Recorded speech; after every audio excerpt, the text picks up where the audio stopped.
Welcome, Aries. This is Regina from Pacific Tarot, getting ready to do a new moon in Taurus reading for you, active on the 15th of May. And one of the particular features that is flavoring this is Mars conjuncting Chiron. So our physical energy, our passion, is greatly amplified by our desire to heal self and others, to tend to wounds, needs, damages that we've experienced in the past. This is absolutely falling into place, particularly if you have Aries rising, where you are concerned with your stability, your resources, your money, your relationships, the equality, the balance, the harmony of all of that. So I've started with the Wild Unknown archetypes, and I'm going to read from the guidebook a little bit about the box. Other words for the box are the cage, the rules, and the norm. We all live to some degree within the confines of the box, everything that is known, anticipated, and expected. It holds us in place while holding us back from our greatest visions, limiting us at our most unconscious levels. It's built of layer upon layer of social constructs and pressures. Breaking through it requires awareness, continued effort, and bravery.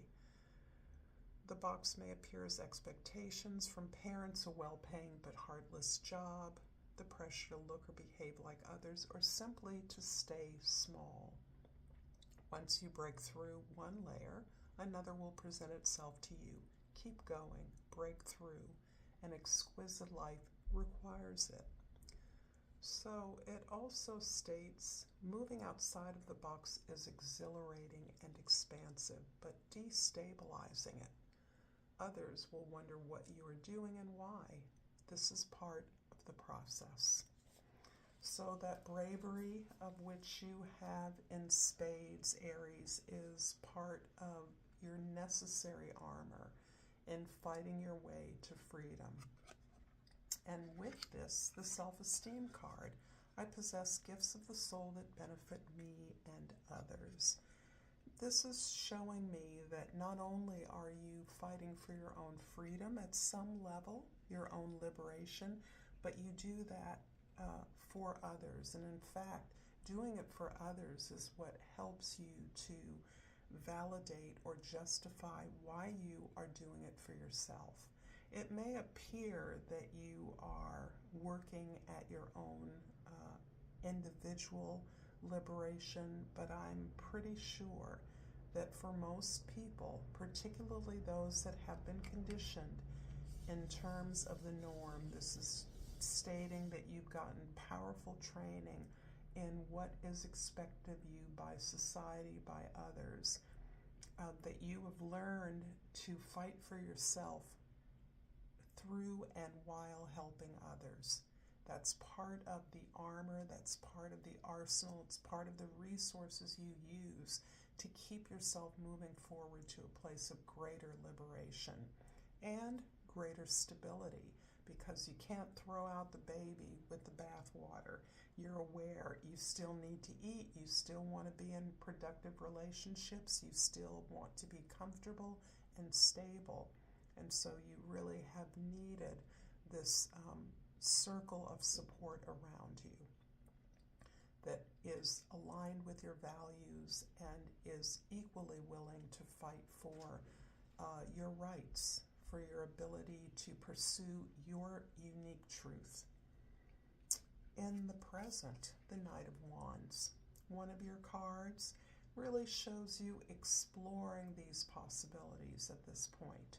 You may be trying on opportunities or new projects, new communities, new alliances as part of gathering together the forces needed to fight back, push back on some kind of traditional power or norm. In the past, the Ace of Cups is describing this really beautiful place where you have experienced some kind of healing, some kind of attention, nurturance, care, some real focused concern about your overall well-being, understanding that your well-being is a direct result of your ability to attend to your needs, not someone else's responsibility. Even if it is stated as a responsibility of others, no one else can tend to your needs in the way that you can. Nobody can advocate for your well-being in the way that you can. And you've had some kind of revelation regarding that experience or that aspect of your life. In the future, the Ten of Pentacles. Wow. So this feeling that I'm getting of you collecting an army, I'm sort of joking, but really gathering your forces around you is because you feel empowered as a part of a community that is working to help others to gain necessary resources, to help others to understand that they are capable of generating their own abundance. You're learning this as you're doing this for others. And that is showing me that this is a part of the way that you're learning about the alternatives that are available to you. Once you step outside of the box, as it has been stated, it is destabilizing.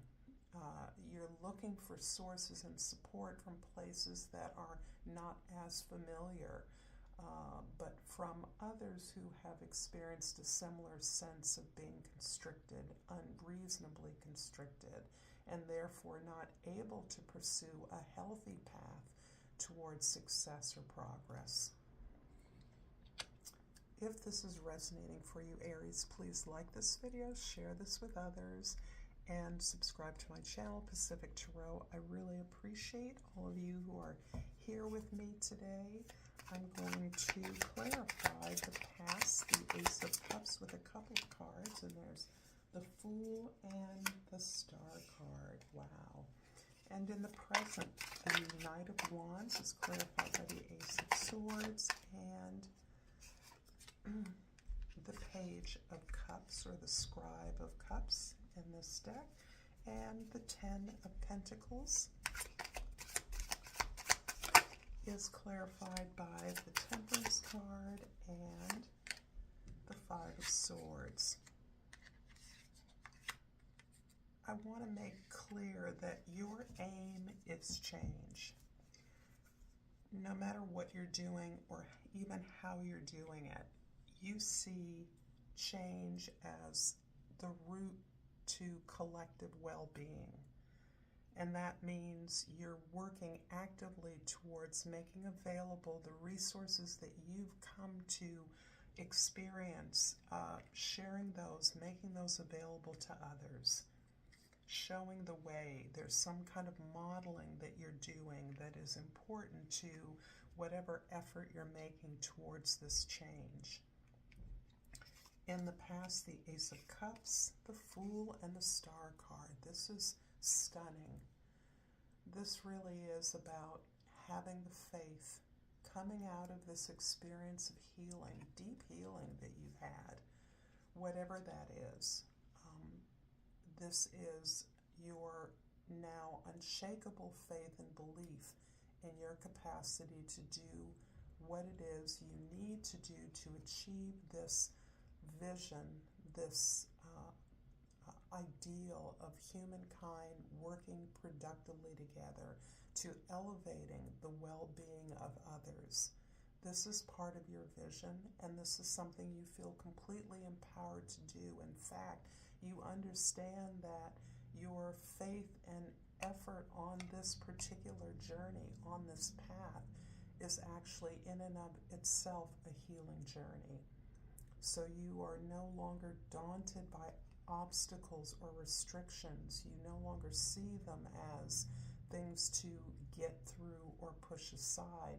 You see them as the exercise of your faith, the ability to push back, given the love that you harbor for yourself and for humankind, that verifies and validates the effort you're making at breaking out, breaking free, liberation.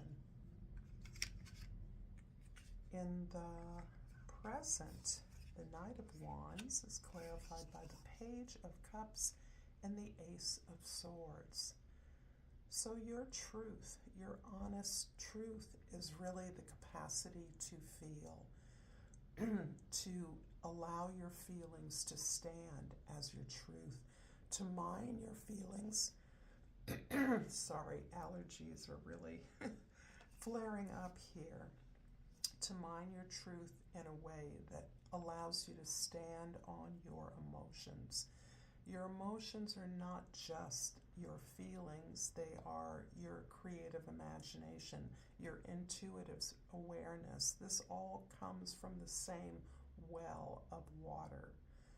And this is your creative imagination, really re-exploring that, reconnecting to that. And that's part of the work that you're doing here on this journey of exploration, trying things, trying to communicate from a place of your ideals, your imagination, your creative potential. This is leaning into the fact that we can pursue the truth and not always understand how it will manifest itself. And this is manifesting itself in really facing the emotions that are triggered by your experiences in the world, and also the validity of that, the relevance of those experiences of being damaged or wounded to others that you are working with. Where is the truth in that wound? And this is really speaking to the experience of Chiron, the wounded healer, the ways in which you have been hurt or harmed in the past. And this is quite likely out of childhood, as indicated by the page or the scribe. You have really used that as your fuel, your particular mystery to penetrate. The truth penetrates that in ways that are not always comfortable, that are not always comforting. And if for some of you, this is about recognizing that you are privileged, that you have a degree of privilege, and yet that privilege can still be wounding, damaging, limiting. In the future, the Ten of Pentacles, the changes that you're working actively to meet, to build with others, is clarified by the Five of Swords and the Temperance card. So, there's a lot of discussion, conversation, a lot of feedback that has been historically internalized by you, taking this path of working towards the well-being of others. There's a lot of claims, attacks that you're being foolish, that you're being idealistic, that you're a traitor, that you're unfaithful, disloyal. You've been criticized and labeled in the most unkind and harsh ways as a result of something that you intuitively are building. And this is the way in which you've always loved and attended to your own well-being and the well-being of others. You're now putting this into structure, giving this a form, building a business or a program around this desire to provide information to others that need it. Information that you've had, you've gained, and that you want others to know that is available to them. This is, in fact, something that has come through a lifetime of experiences, storms, challenges, where you've actually learned that the same things that were confounding you, challenging you, destabilizing you, are the same things that others experience, no matter what their station in life. And that the information that you are capable now of not internalizing, but externalizing in the form of conversation, discourse, presentation, research, finding information, and sharing that with others. Putting your ideas out there, open to the feedback, whatever it is, but knowing that you're stimulating the desire in others to get their own answers if they're not satisfied with the answers that you're presenting. And that really is your idea. This is about changing the discourse, changing the conversation in the big world so that we're moving towards making information available, not hiding information, not obscuring that information. I'm going to finish this reading, Aries, with the Flower Oracle because I just love flowers. And I pulled the Lenten Rose, and the key word is protection. Conserve what you have, save a little. This is very much in keeping with the impact of this new moon in Taurus, which really does emphasize ceremonies and rituals around your resources, your comfort, your stability, your money, your love. Setting those intentions on the new moon is really a powerful manifestation tool that you can be employing now. Thank you so much, Aries, for this beautiful reading. Until next time, namaste.